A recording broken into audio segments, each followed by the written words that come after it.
Well, first on the Kelly File, new claims about the secretive inner workings of the Church of Scientology and David Miscavige, the man who has been its leader for the past 30 years. While the church has had its share of critics, this time the attacks come from someone who was very close to the story, Ron Miscavige, David's father. Earlier, I spoke with him about his new book, Ruthless, Scientology, My Son David Miscavige, and Me. Ron, thank you very much for being here. I appreciate you asking me. How long were you in Scientology? From the time I got in, which was about 1970, it would have been about 42 years. Wow. But I was on staff for 26 and a half years. You were in this so-called C organization, which is the elevated part of Scientology. Yes, that would be the equivalent of a priesthood, let's say, in the Catholic religion. You're not supposed to have children in Sea Org, and you enforce certain rules. But did you know L. Ron Hubbard? Never met him. Okay. No. So you got involved, and you got your son David involved. Absolutely. When he was how old? 9.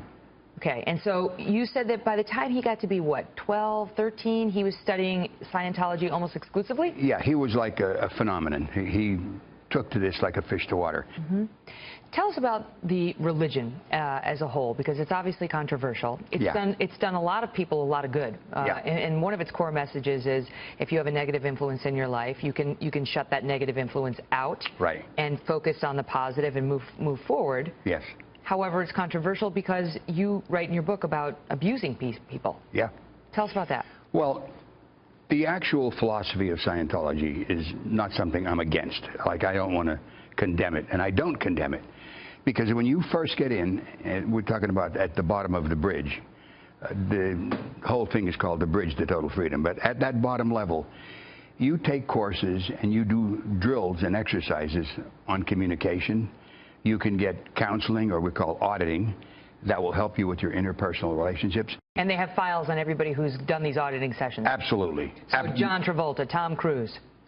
Absolutely. Not even a question about it. What about, there's something called the Hole, where they put people who they believe need discipline. Yeah. And according to your book, physical beatings are a part of being in the Hole.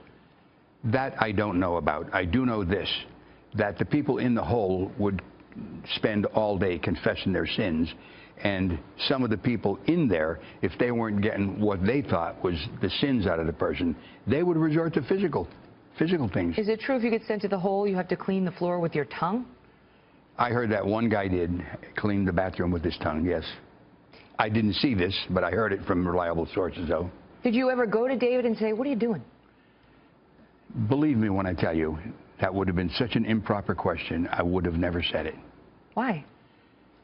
You just didn't do it. He was like the supreme leader. You didn't challenge him on anything. Your own son? My own son. Listen, he called me Ron. He didn't call me Dad. He sent me presents, and he'd send me a card to say Dad, but in person, it was Ron. When I was there, I was a staff member. I was not his father, except on my birthday. And truthfully, he'd usually give me a nice spread from a very nice restaurant in L.A., sent down to where we were, give me nice presents. I appreciated that, but I would never challenge him, ever. And I'm going to tell you, he wasn't always that way, Megan. Mm-hmm. When he was a kid, he was a lovable little kid. I mean, he had a great sense of humor. We got along great, and he was a smart kid. We would pull jokes at times. He went from that, like this, all right, from Dr. Jekyll into Mr. Hyde.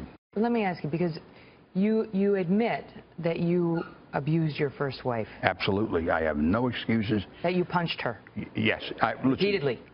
No, not repeatedly, and never in the face, or never like beating her up like has been said about me. Well, how many times did you?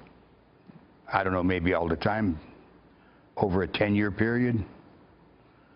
Would happen maybe once a month or something like that.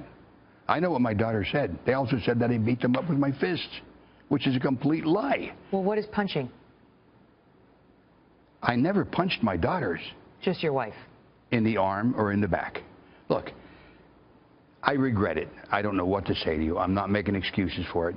It was a horrible thing. When I got in Scientology, the day that I got in Scientology, I realized I had what's called a case.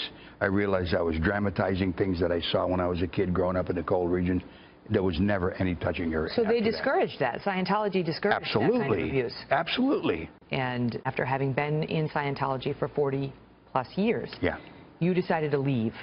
And the word you use is to escape. That's correct. Why did you have to escape? Megan, you cannot walk out that gate. Here's the life I was living. If you wanted to send a letter to somebody, you had to let the envelope open with the stamp on it, and you'd send it to security. They would read it. If it was okay, they'd seal it and send it out. If it wasn't, you'd get it back and it'd tell you, you can't say these things. Where were you living? On a compound. So everything is controlled? Everything is controlled. You don't have a telephone. You go through a switchboard operator. If you were to make a call, there's another person listening on the other end of the call. When my brother died and my nephew Gerard told me about it, I had Crystal Simmons listening on the extension. When my nephew told me, my dad's dead. God damn. You couldn't go off the base to get a pair of underwear, go to Walmart. So how did you escape? Well, it's a hell of a story, I got to tell you, because we planned it for about 6 months. And my biggest cover on it was the fact that I was 76 years old and I was David's father. Nobody would have expected me to escape. That Sunday morning, which was March 25th, 2012, I went to a remote gate. There was 2 gates. One was the main booth where the security was, and then there was one a little further down where they just had a camera there to see who you were, and you pressed a button, and if they recognize you, they may ask, where are you going? What are you doing? I went to that, pressed the button, and on the way over to there was 2 people, 2 security guards on duty. There was one guy who was in our galley. He was eating breakfast, and he had what they call the chase car, which is used to go after anybody if they would try to escape. I know. They're going to chase you down? Absolutely. Absolutely. Like a prisoner, escape. Like a prisoner, that's right. So now, and I know Jurgen was in the main booth. So I drive past the galley, and I saw that the car was out there. By the time I got to the gate, believe me when I tell you, my heart was in my throat. I hit the buzzer. He didn't even ask me who I was because he was used to me going across. He opened up the gate.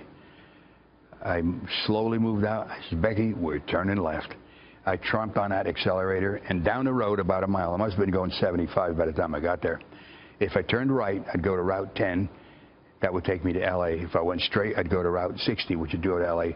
If I turned left, I'd be going into town. I figured he's going to figure I'm taking these highways.